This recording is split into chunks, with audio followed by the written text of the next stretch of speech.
네, 오늘 말씀은 민수기 31장입니다. 민수기 31장 1절에서 15절 말씀인데, 저희가 8절까지만 이렇게. 민수기 31장.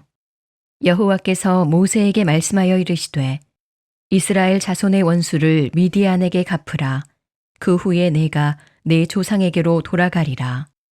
모세가 백성에게 말하여 이르되 너와 함께 있는 사람들 가운데서 전쟁에 나갈 사람들을 무장시키고 미디안을 치러 보내어 여호와의 원수를 갚되 이스라엘 모든 지파에게 각 지파에서 1000명씩을 전쟁에 보낼지니라 하매 각 지파에서 1000명씩 이스라엘 100만 명 중에서 12,000명을 택하여 무장을 시킨지라.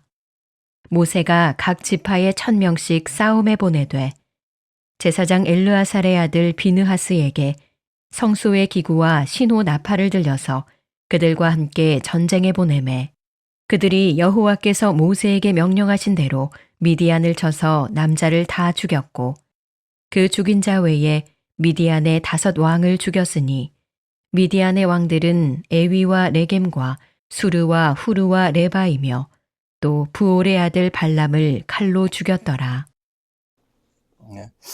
지난주에는 김학성 목사님이 또 6.25 사진과 6.25 노래를 이렇게 모처럼 보내주셨는데, 새롭더라고요. 그래서 6월 되면은 우리가 6.25를 기억해야 되는데, 지난주가 6.25 76주년입니다. 근데 아직도 우리나라는 조국의 분단 가운데 아픔을 살아가고 있죠. 세계에서 유일한 이 아픔을 갖고 있습니다. 그래서 김학성 목사님이 북한 선교의 간절함, 또 아이들, 그리고 지금은 한국 있잖아요. 전부 한국에 있는 교회가 이제 어디는 북한을 향해 있어요. 북한이 열어지면은 가서 복음을 전하기가 딱 좋잖아요. 그래서 모든 큰 교회들이 38선 재무자세 안에 있는 마을들 집들을 살라고 그렇게 한답니다. 우리 서평환 목사님하고 하옥환 목사님하고 그때 갔는데 거기 안에서 기도하는 목사님 부부가 있어요. 그래서 몇십억을 줄게 팔라고 집을 이렇게 해서 큰 교회들이 그렇게 북한에 열리면은 열 거라고 생각을 하고 준비하고 있습니다. 근데 우리가 살고 있는 이 캘리포니아도 사실 1846년부터 1848년에 미국이 서부 이 야육을 위해서 이 멕시코하고 전쟁을 일으켰어요. 사실은 이 텍사스 위로 전부 멕시코 땅인데 이 텍사스가 아주 가수 척박하니까 이 멕시코에 있는 나라가 텍사스에 와서 미국 사람 보고 와서 개발 좀 하라 이렇게 부탁해서 텍사스에 정착하게 미국이 들어있는데 미국이 텍사스하고 미국하고 멕시코하고 국경을 텍사스 국경으로 빌미해서 전쟁을 일으킨 거죠. 그래서 이 텍사스 멕시코 시티까지 전부 먹게 되니까 멕시코에서 약속한 거죠. 미국에 있는 땅을 텍사스 땅을 준 거죠. 네바다, 유타, 콜로라도, 애리조나, 캘리포니아를 그냥 받기는 뭐하니까 2,500만 불에 산 거예요. 근데 2,500만 원도 아주 싼 가격에 그냥 샀는데 거기서 어떻게 터졌어요? 이 서부에 금맥이 터졌잖아요. 금광. 그래서 미국이 이렇게 잘한 것은 이 땅을 차지하면서 금맥이 터서 이 부강한 천주국이 된 것이 기반이 됐던 것입니다. 우리나라도 마찬가지예요. 중국의 침략으로 해서 고구려의 영토를 중국에 많이 뺏겼잖아요. 고구려의 큰 영토요. 그래서 우리나라뿐만 아니라 세계 곳곳은 유럽에도 보면은 중세 시대 귀족들 간의 전쟁에 땅을 차지하기 위해서 전쟁의 흔적들이 지금도 유럽 곳곳에 이렇게 남아 있습니다. 그래서 오늘날에는 아직도 이 지구상에는 총성이 멎어 있지 않잖아요. 이스라엘과 팔레스타인 전쟁, 러시아와 우크라이나 전쟁, 지금도 해결이 안 되고 있는 미국과 이란의 전쟁. 그래서 지구상에는 이렇게 곳곳이 전쟁을 일어나고 있습니다. 이념과 종교와 전력적 요충지를 확증하기 위해서 영토 전쟁이죠. 전쟁은 재산을 탈취할 뿐만 아니라 무수한 많은 사람이 죽고 도시가 다 황폐해가지는 이것이 전쟁이죠. 근데 오늘 본문에도 마찬가지입니다.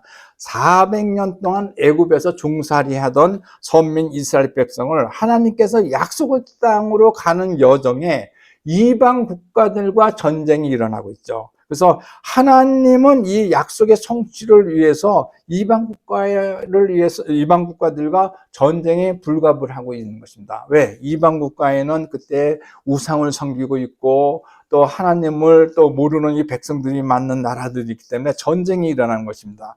근데 고대 사회에서는 땅은 생명과 같아서 땅을 기업으로 받는 것은 축복이었어요.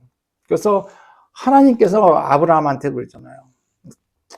네 자손과 이 땅을 다 주겠다. 이런 말씀을 하잖아요. 그래서 하나님께서는 아브라함한테 가나안 정복 전쟁을, 모세에게 일으키는 것이 오늘 본문 말씀입니다. 가나안 정복 전쟁은 이스라엘 민족 전쟁이 아닌 하나님의 전쟁이에요. 영적 전쟁이에요. 가나안의 전쟁은. 그래서 하나님께서는 지도자들을 통해서 영적 전쟁을 이 성경을 보면 이끌어가는 것을 볼 수 있습니다. 그래서 오늘 본문은 하나님께서 미디안을 향해 거룩한 전쟁을 선포하죠. 미디안 족속.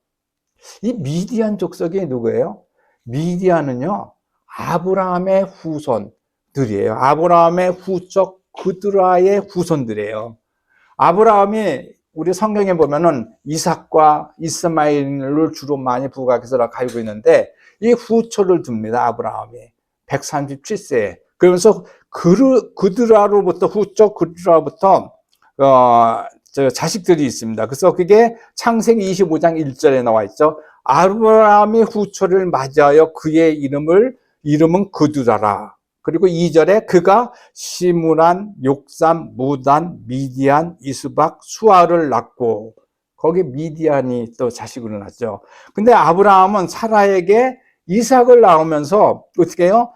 여종에게 난 애굽의 여종에게 난 여종인 하갈이 이스마엘을 낳았잖아요. 근데 아브라함은 사라 생전에 모든 소유와 실제인 장자인 이삭에게 주고 있습니다. 그래서 창세기 21장 12절에서 이삭에서 나는 자라야 내 씨라 부를 것이다.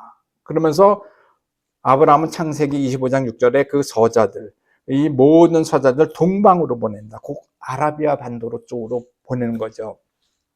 그래서 우리 영화에 보면 에덴의 동쪽, 창세기 4장 6절에 가인이 동생 아벨을 죽인 뒤 바로 에덴의 동쪽 녹당으로 가서 정착하는 거 볼 수 있죠. 그래서 모든 성경에 보면 언제 성경을 제가 한번 보면요, 모든 이 가나안 요단강을 떠나서 가나안이 서쪽에 있어서 그런지 모든 2세들이나 서자들은 동쪽 방향으로 다 보내는 거 볼 수 있습니다. 이 동쪽 땅에 아담과 이브가 있는 에덴 동산도요, 에덴의 중심으로 동쪽에 있었거든요. 그래서 동쪽 땅은 이상하게 메소포타미아 지역, 지금 이라크 주변인데, 거기 우리가 살았던 최초 인간 아담도 그곳에 있었던 것입니다. 하나님이요. 그래서 성경을 보면 동쪽으로 전부 이전하게 돼 있어요.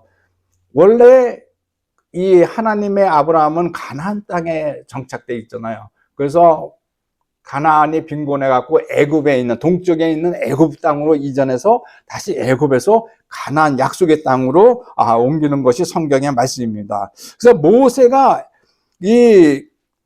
전부 아브라함이 후손인 이 서자들이지만은 이 미디안 족속은요, 이스라엘과 형제 지역이잖아요. 그리고 이 미디안 족속은 모세가 애굽에서 사람을 죽이고 이 광야로 나왔을 때, 아라비아 광야로 나왔을 때 이 도망쳐 나온 데가 그 미디안 광야에 있는 미디안 족속한테 있었어요. 그래서 40년 동안 살았잖아요. 그래서 모세의 장인이 누가예요? 미디안의 제사장, 그리고 그 딸인 십부라고 결혼하죠. 그러니까 미디안의 족속은 모세를 중심으로서 모세를 사실은 키워준 거죠. 그러면서 어떻게 해요? 지금은 이제 모세가 그 미디안 족속을 하나님의 명으로 처단하는, 전쟁을 일으키는 이런 아이러니한 두 가지 모습이 오늘 보고 있습니다. 왜냐하면 미디안은요, 음행과 우상 숭배로 물들었던 것입니다. 그래서 그드라의 후손들이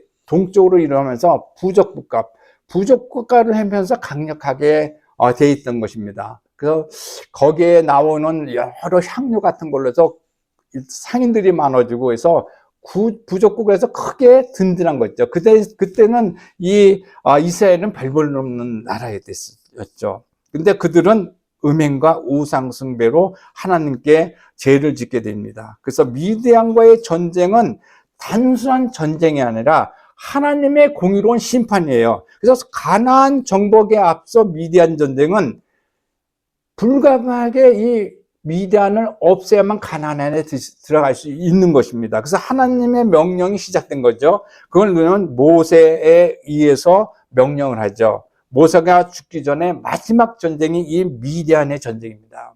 이 미디안을 없애라고 하나님께서 명령하고 있습니다. 왜 이렇게 하나님은 미디안을 미워하고 그 나라를 진멸하기까지 했냐면은, 첫째, 하나님은 이스라엘 백성을 사랑하기 때문이죠. 이스라엘 백성을.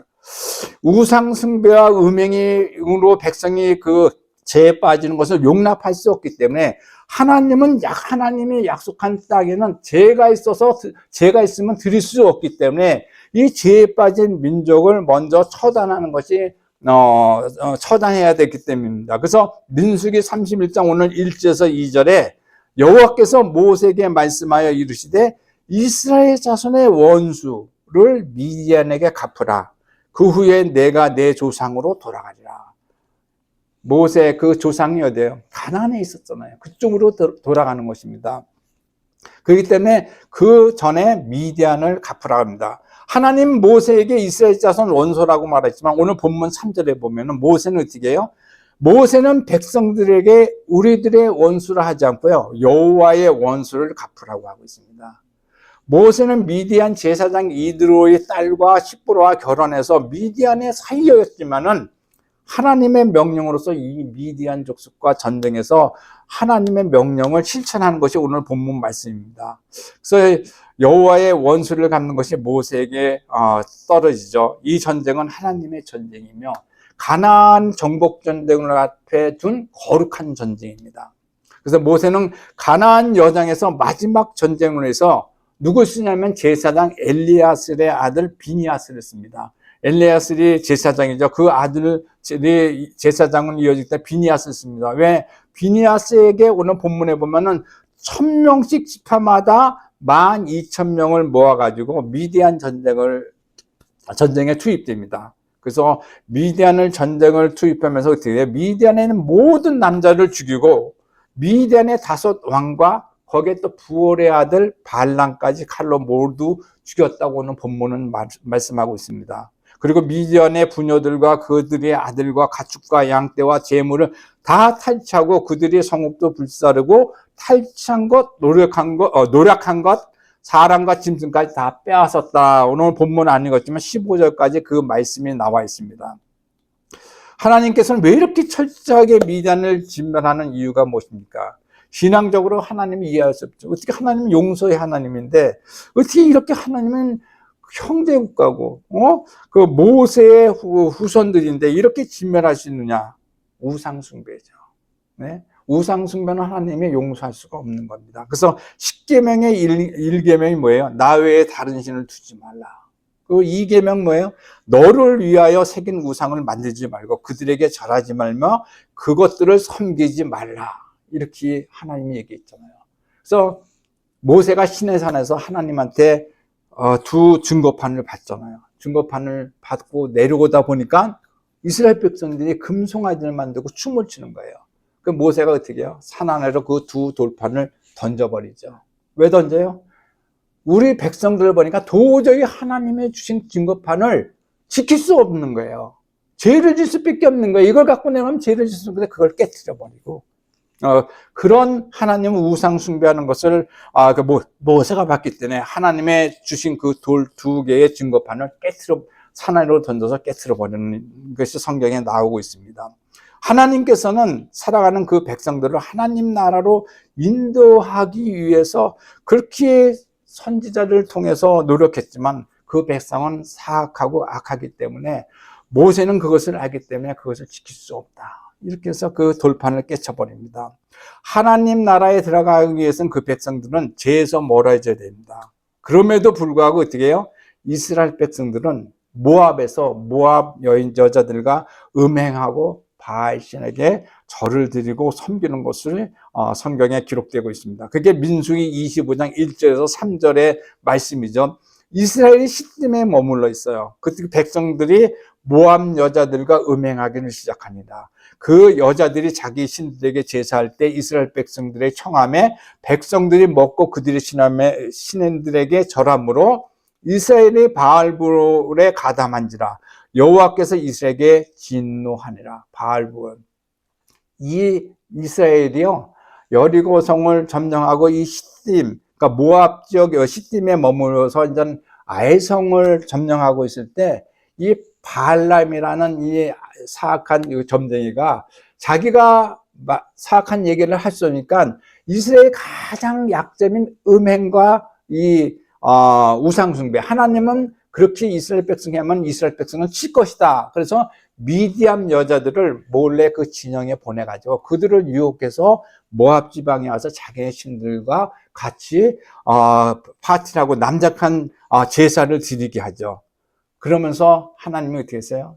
하나님이 이스라엘 백성 24,000명을 연병에 걸려 죽게 합니다. 이게 바알부올의 사건이에요. 모압 땅에서 24,000명. 그래서 모세를 통해 이 완악한 미디안을 진명하기로 하나님이 명령한 것은 이런 사악한 역사가 있기 때문에, 그런 전례가 있기 때문에 하나님께서 이 이스라엘 백성 24,000명, 이 24,000명은요 이스라엘 백성이 광야에서 1세대 남은 전 인원이에요.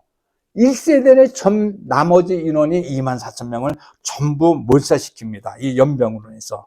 그래서 하나님께서는 미디안 전쟁을 승리하게 해서 미디안의 부녀들과 그의 아이들을 사로잡고 가죽과 양떼와 재물을 다 채쳐요. 그들의 성읍도 다 불사르는 이 전쟁을 일으키는데 미디안은 철저하게 진멸되는 것을 볼 수 있죠. 그래서 민수기 25장에 그 말씀이 있어요. 25장에서 말씀하는 부올 사건이 있습니다. 아까 제가 말씀한 건. 근데 25장에 부올 사건이 있으면서 26장부터 36장은 잠시 딴 얘기로 들어가요. 26장에. 그리고 31장에 다시 오늘 말씀이 나오는 것입니다. 왜냐면은 25장에 이 이스라엘의 1세대들이 다 연병으로 다 바알부올 사건으로 죽이고 26장에서 30장에 보면은 다시 인구조사도 하고 그런 얘기들이 쭉 나오다가 31절에 이제 바로 뭐냐면 이제 미디안의 원수를 갚는 것이 오늘 이 말씀이 있는 것입니다. 왜냐면은 이 죄가 있는 1세대를 통해서 그 가나안 땅을 점령할 수 없기 때문에 25장에서 다 1세대는 죽이고 26장에 인구조사하는 것은 2세대들이에요. 아직 거기에 바알부올 사건에 연루되지 않은 2세대를 통해서 가나안 정복 전쟁을 시작하기 위해서 이 미디안 전쟁을 2세대에게 맡기는 것을 오늘 본문은 얘기하고 있습니다. 그래서 민수기 26장에 이스라엘 백성들이 두 번째 인구조사를 하죠. 2세들이 몇 명인가를 보는 거죠. 그것은 9세대의 불순종하고 우상숭배로 인한 죄를 진 1세대들을 전부 가나안 정복전에서 참여하지 못하게 진멸하는 것을 볼 수 있습니다. 하나님께서는 죄가 있는 자들을 절대 하나님 나라에 들어갈 수 없기 때문 뿐만 아니라 죄가 있는 자들을 하나님께서는 일을 맡기지 않기 때문에 그런 것이에요. 그러므로 죄가 있는 1세대들은 모두 진멸되고 가나안 정복 전쟁에 이제 미디안 전쟁은 2세대에게 맡기는 것을 볼 수 있습니다. 이 둘째 가나안 정복은요 헤렘 전쟁이에요. 헤렘. 이 하나님이 이스라엘 통해서 가나안을 가득한 죄를 심판하는 데 있어서 헤렘의 기본 사상을 통해 헤렘의 수행 과정을 보여주고 있습니다. 헤렘의 기본 사상이라는 것은 뭐냐면은 신명기에서 명령을 해요. 그 여호수아에서 실행하는 것이 진멸이에요. 성경에는 이 헤렘, 진멸이라는 것은 굉장히 많이 나와요. 80회. 기독교의 오랜 고민이 이 헤렘이죠. 구역성서에 80회가 나오는데 신명기와 역사서에 49회이고 여호수아에서 27회가 나옵니다. 진멸. 이게 히브리어로 헤렘입니다. 그래서 가나안의 전쟁은 헤렘의 전쟁이에요. 그래서 신명기 7장 25절에서 26절에 보면은 너희들이 조상 신상을 다 불태우고 은이나 금을 탐내지 말라. 그런 우상들을 타면 그거에 올무에 걸릴까 한다. 그 신명기 7장 25절에서 얘기하고 있어요. 그래서 너는 그런 가증한 것을 집에 들이지 말라.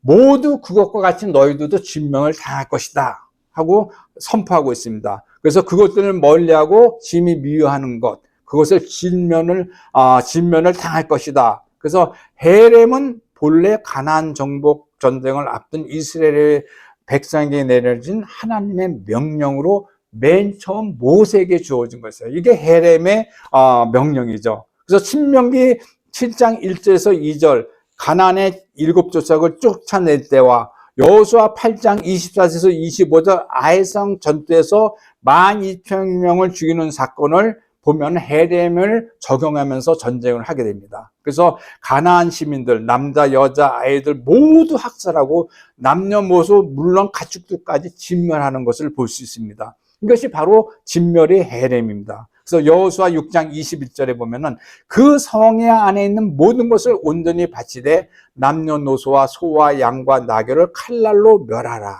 라고 명령하고 있습니다. 더 나아가서 여호수아 10장 40절에 보면요. 여호수아가 그 온 땅 곧 산지와 네겝 평지와 경사와 그 모든 왕을 쳐서 하나로 남기지 아니하고 호흡이 있는 자는 다 진멸하라. 호흡이 있는 자들은 다 진멸하라고 하나님의 명령과 같은 거죠.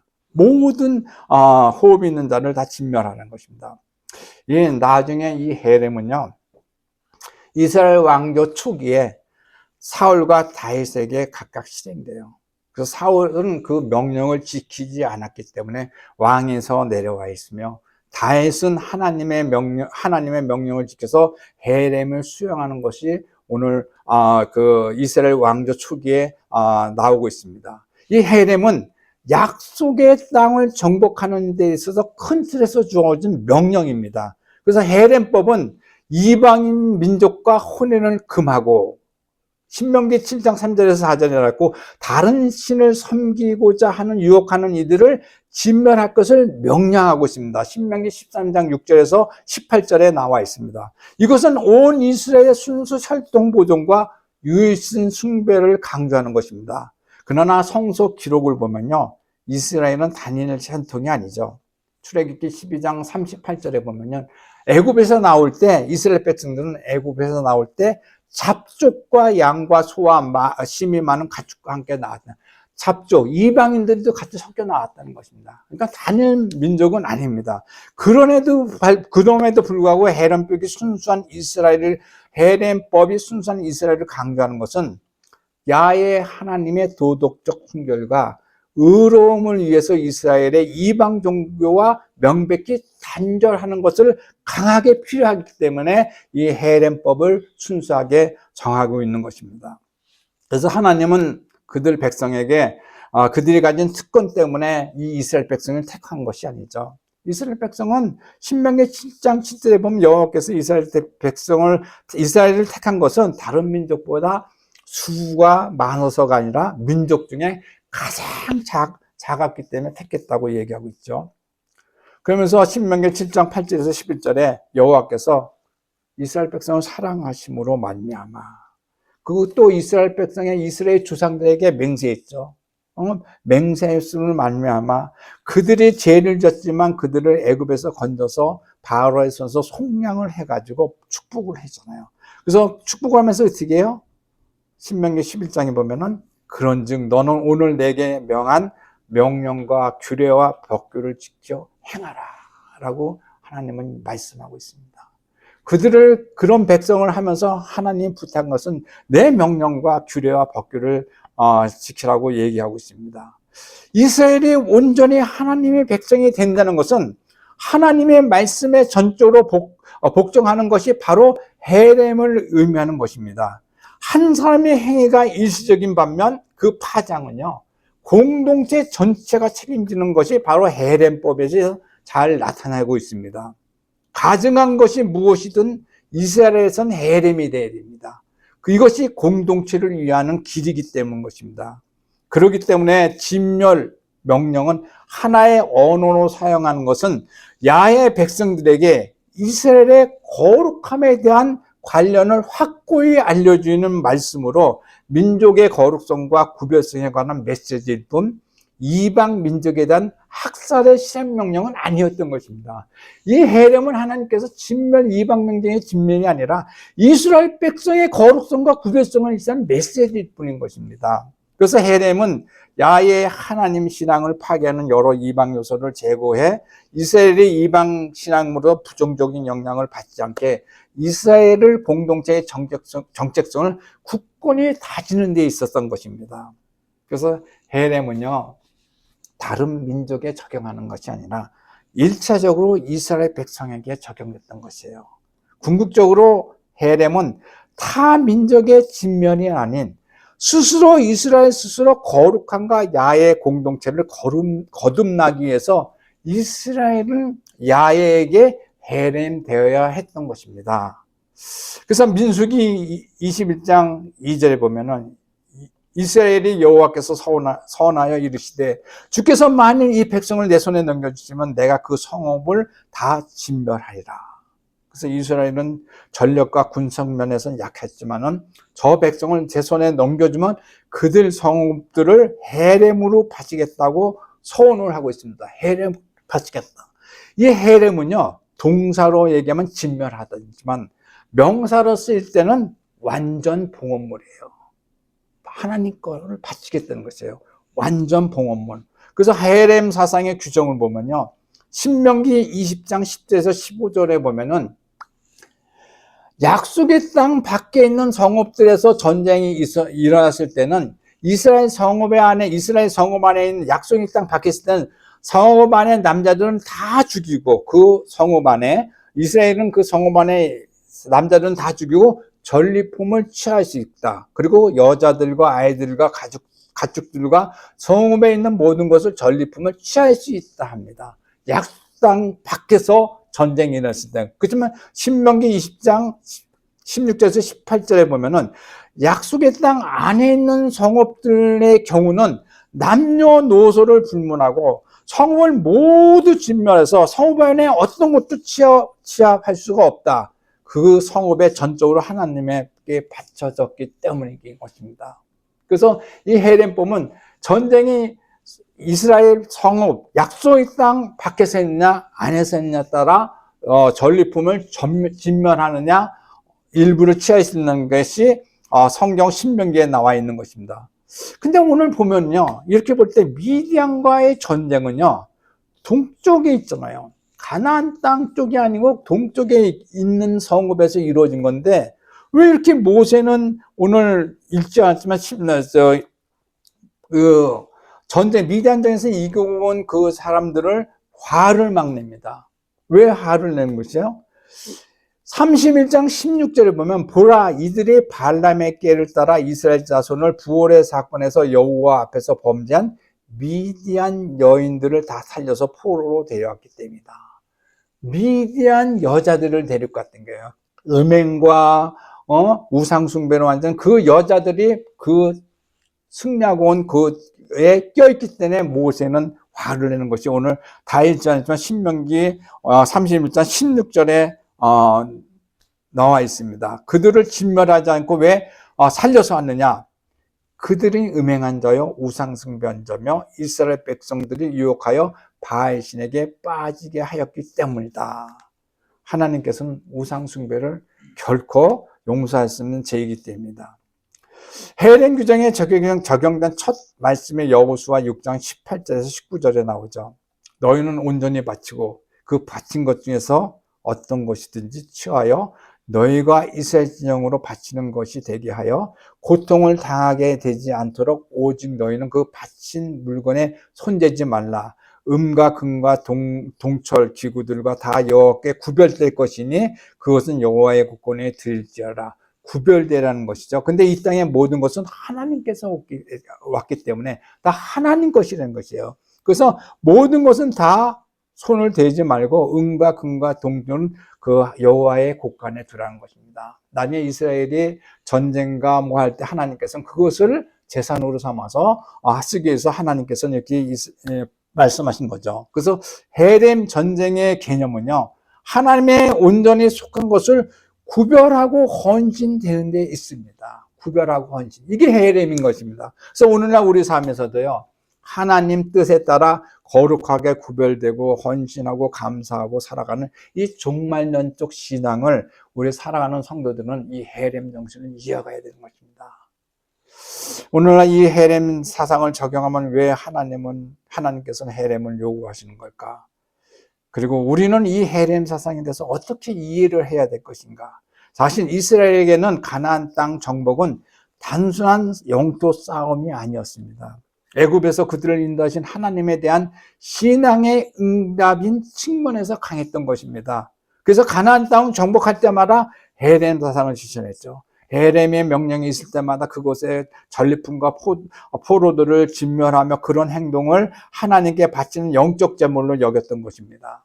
왜냐하면요, 고대인들의 전쟁에서는요, 승리하면 패배한 민족들의 사람으로 여기지 않고 노예로 부르면서 마치 도구처럼 하인처럼 부렸던 것이에요. 그러다 보니까 사람들은 끝없이 탐욕이 품었고 세력이 큰 나라가 세상을 어지펴 왔던 것입니다. 이게 바로 고대인 세계에서 하나님 나라의 영적 전쟁에서 시작되는 것입니다. 큰 나라가 작은 나라, 아수리아니, 바벨론이 그런 전쟁이 일어났던 것입니다. 그래서 이 영적 전쟁은 그런 전쟁을 끝내기 위한 전쟁이에요. 오늘날 우리가 전쟁이 안 끄죠. 이 세상의 마지막 전쟁은요, 영적 전쟁이에요. 이 영적 전쟁이 끝나야만 이 땅에는 전쟁이 없는 것입니다. 그래서 그거를 말씀하는 것이에요. 영적 전쟁을 오늘날 이 영적 전쟁을 하나님이 계속하고 있는 것은 그 영적 전쟁이 이 땅의 전쟁을 끝나는 것이다. 셋째 영적 전쟁에서 가장 우선순위가 되는 것은 죄의 문제입니다. 죄의 문제가 해결되지 않는 것은 영적 전쟁이 끝나지 않습니다. 그래서 오늘 본문 3장 6절, 31장 6절에 어떻게 해요? 모세가 1000명씩 12,000명을 엘리야스의 아들 비니아스에게 보내서 전쟁을 시작하잖아요. 하나님께서는 엘리야스의 아들 비니아스를 통해 미디안 전쟁을 왜 이끌게 하냐면요, 이 비니아스는요, 엘리야스를 제사장 아론의 손자 엘리야셀의 아들 비니아스는 그 미디안 여자들이 이스라엘 남자들과 우상 숭배하고 음행했을 때 들어가서 창으로 이스라엘 그 남자 고수비를 죽이고 여자를 죽였던 장본인이기 때문에 그런 겁니다. 우상 숭배하고 음행을 했던 것을 비니하스가 창을 들고 그 여인의 배를 죽여서 두 사람을 죽이면서 어떻게 해요? 연병이 이스라엘에 끝쳤잖아요.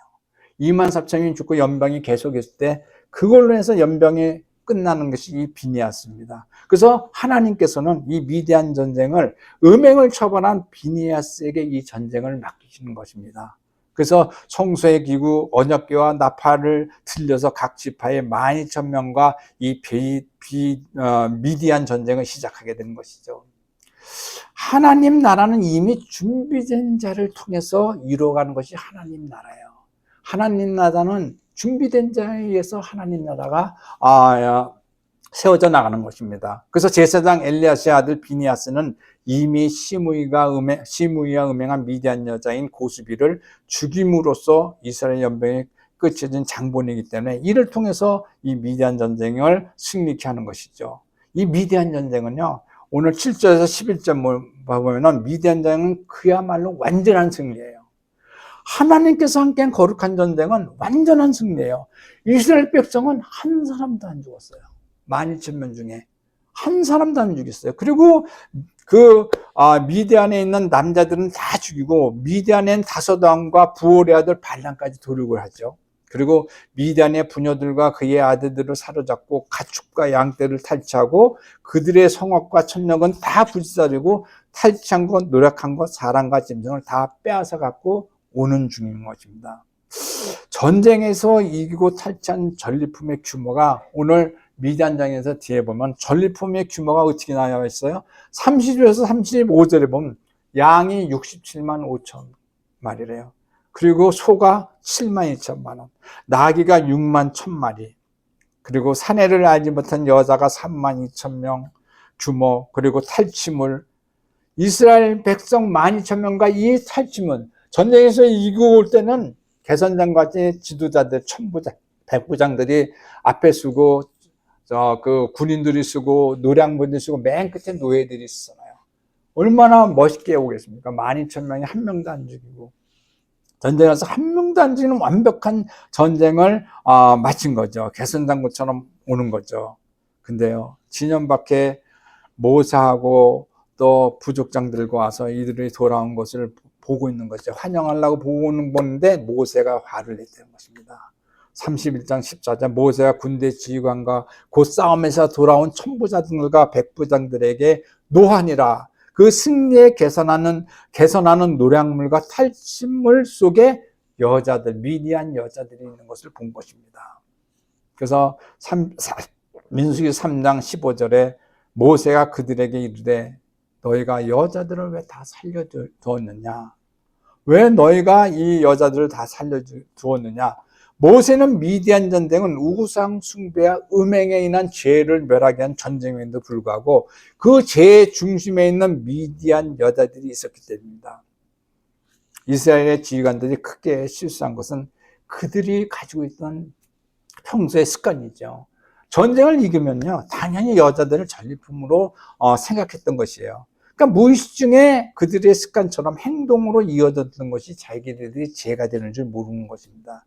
우리들의 삶 속에서도 마찬가지예요. 무의식에 우리 습관 때문에 죄를 가지고 사는 적이 많이 있잖아요. 그래서 모세는 포로로 데려온 아이들 중에서 남자는 다 죽이고 아이들 내서 남자들은 다 죽이고 남자와 동침하여 사내를 아는 여자도 다 죽이고 남자와 동침하지 않은 여자들은 이스라엘 남자들에 의해서 살려줍니다. 죄는 그 바탕까지 잘라내야 되기 때문에 특히 음행이자 우상 숭배한 자들은 더욱더 그렇습니다. 그러면서 이들은 어떻게 해요? 여자들과 탈취한 모든 보물과 짐승들 그리고 그 사람들을 이스라엘 진영 밖에서 군인들하고 정결제를 2회 동안 실시하죠. 죄와 같이 왔기 때문에 하나님의 그 임재하신 그 진영 안으로 들을 수 없기 때문에 일주일간 정결제를 지내게 합니다. 미디안 전쟁을 통해서 이렇게 승리하고 왔는데 정말 피곤하고 그러는데 그 밖에서 죄를 씻어야 돼 불만도 많겠죠. 그렇지만 미디안 전쟁은 죄의 문제로 인한 하나님의 전쟁이기 때문이에요. 죄를 가지고 나서는 하나님의 임재하신 곳으로 들어올 수 없기 때문인 것입니다. 먹고 사는 의식주의 문제에 앞서서 죄의 문제가 해결되지 않고서는 그것을 누릴 수가 없습니다. 모세는 이걸 아는 것이에요. 암만 풍성해도 죄를 가지고 나서는 그걸 누릴 수 없는 거예요. 우리의 삶 속에도 마찬가지입니다. 우리의 삶 속에서도요, 이 죄의 문제가 해결되지 않고서는 우리가 풍성하고 우리가 삶 속에서 그걸 누리지 못하는 것입니다. 항상 죄의 문제에 짓눌려 있기 때문인 것입니다. 그래서 우리는 먼저 죄의 문제가 해결되는 것입니다. 우리 성도님들도 우리의 삶 속에서 정말 풍성하고 정말 은혜 사는데 뭔가 자꾸 걸림돌이 있으면은 한번 죄 문제가 있나 뒤돌아봐야 돼요. 그게 해결이 되지 않고서는 하나님의 은혜를 다 누릴 수가 없는 것입니다. 사랑하는 성도 여러분, 삶의 무게가 문제가 있다면 먼저 자신의 삶을 한번 돌아보시기 바랍니다. 내 안에 죄와 나와 내 가정에 짓누르고 있는 것이 무엇인가 한번 생각해 보시기 바랍니다. 먼저 내 자신의 죄부터 씻어보시고 내 죄 문제가 해결되지 않고서는 한 발짝도 문제 앞을 벗어날 수가 없는 것입니다. 죄 문제를 해결하지 않고는 하나님 앞에 나갈 수 없습니다. 내 안에 있는 죄 문제를 먼저 하나님 앞에 내려놓으시기 바랍니다. 마지막으로 우리 자신의 또 하나의 전쟁이 있습니다. 또 하나의 전쟁에서 승리하는 자가 되어야 하는 것입니다. 또 하나의 전쟁. 모든 것이 하나님께로부터 온 것이기에 세상에는 내 것이 하나도 없죠. 그래서 여호수아 7장 1절에 보면은 헤렘의 명령을 어긴 아간의 모습이 나타납니다. 온전히 바친 물건을 아간이 사적으로 편취한 사실이 성경에 기록되어 있습니다. 온전히 바친 물건이 바로 헤렘이죠. 완전 봉헌물. 근데 하나님께 온전히 바치지 않고 아간은 일부를 자기가 편취하면서 아간은 이스라엘 전체의 범죄, 한 사람의 잘못이나 이스라엘 공동체가 전부 같이 이 죄에 뒤집어 쓰는 것이 이 아간의 얘기죠. 유명한 그 아골 골짜기의 죽음이 바로 아간의 범죄를 얘기하고 있습니다. 바로 이것이 헤렘의 사상이 이스라엘에게 적용되었던 구체적인 사건이죠. 아간의 범죄. 오늘 헤렘의 사상을 우리에게 요구한다면 과연 우리는 이 헤렘 사상에 대해서 어떻게 받아들일 수 있습니까? 우리는요, 헤렘을 헤렘되어야 됩니다. 내 안은 죄를 진멸하지 않고서는 하나님 앞에 나갈 수 없습니다. 우리의 죄가 깨끗이 없어질 때 바로서 하나님의 진정한 거룩한 봉헌문이 되는 것이에요. 죄를 가지고서는 하나님의 진정한 봉헌문이 될 수 없는 것입니다. 그래서 우리 안에 있는 죄를 없애서 완전 내 몸이 하나님께 봉헌이 되는 것입니다. 그래서 우리는 헤렘이 헤렘디가 되기 위해서는 내 안에 욕심을 버려야 됩니다. 헤렘은요, 내 안에 욕망을 이기는 내면 전쟁이에요. 또 하나의 마지막 전쟁은 내 안에 있는 내면 전쟁은 우리의 욕심으로 일어나는 것입니다. 내 것이 하나님 것입니다. 그래서 사무엘상 15절 3절에 보면은 지금 가서 아멜렉을 쳐서 그들의 모든 소유를 남기지 말고 진멸하되 남자와 소와 젖먹인 아이와 우양과 낙타와 나귀를 죽이려 하였나이다 하니 사울에게 얘기한 거죠. 사울과 아멜렉 전쟁입니다. 아까 말씀드렸죠. 이게 헤렘의 명령을 내리는 것입니다. 하울은. 근데 사울은 이스라엘의 천천지 원수인 아멜렉을 물리치고 그 세력을 진멸할 것을 명령을 받았는데 사울에게 헤렘의 명령이 떨어졌는데 어떻게 해요? 사울은 아멜렉 전쟁에서 전투에 승리하고 어떻게 해요? 헤렘을 명령을 수행할 때가 됐을 때 사울은 어떻게 해요? 아멜렉의 전리품에서 가장 좋은 것은 자기가 갖고 좋지 않은 것은 전부 진멸합니다. 그래서 사울은 어떻게 해요? 사무엘한테 하나님의 징계를 받죠. 바로 이런 사적인 욕망 때문에 왕에서 사울은 내려와야 되었던 것입니다. 자기 자신이 진멸된 것이죠. 이스라엘 백성들은 참 어려울 것 같습니다. 자고 나면 또 다른 전쟁이 기다리고 있잖아요. 남들은 전쟁이 끝나서 이기면 축배들을 들고 자랑을 하는데 그들에겐 전쟁이 끝나면 또 하나의 전쟁이 그들 내면 가운데서 일어난 것입니다. 나의 욕망을 내놓는 이 내면적 전쟁은 오늘날 우리에게도 매일매일 우리 안에 일어나고 있는 것입니다. 오늘날 우리 사는 성도들도요, 하나님께서 기뻐하는 자로 살아가기 위해서는 열심히 경쟁 속에서 최선을 다해 살아가지만은 그 선택과 목적이 나의 욕망이 아니라 하나님 나라를 세우고자 하는 열망의 마음으로 살 때 내 자신의 영적 전쟁에서 승리하는 자가 되는 줄 믿으시기 바랍니다. 오늘 우리 하나님 나라 모든 성도들은 이 마지막 영적 전쟁, 내 안에 있는 헤렘이 되어 마지막 영적 전쟁에서 이런 내면 전쟁에서 승리하는 우리 하나님의 나라 성도들 되시기를 주님의 이름으로 축원드립니다. 사랑의 하나님, 부족한 종을 들어 주님께서 선포하게 하셨사오니 이 말씀은 하나님의 선포요 하나님의 명령이기에 오늘 저희들도 주님의 완전한 봉헌문이 되어 죄와 구별되어 하나님의 쓰는 종으로 사랑하게 하여 주시옵소서. 그래서 마지막 영적 전쟁에서 저희를 통해서 이루어질 때 우리를 사용하여 주시옵소서. 감사하며 예수님 이름으로 간절히 기도드리옵나이다. 아멘.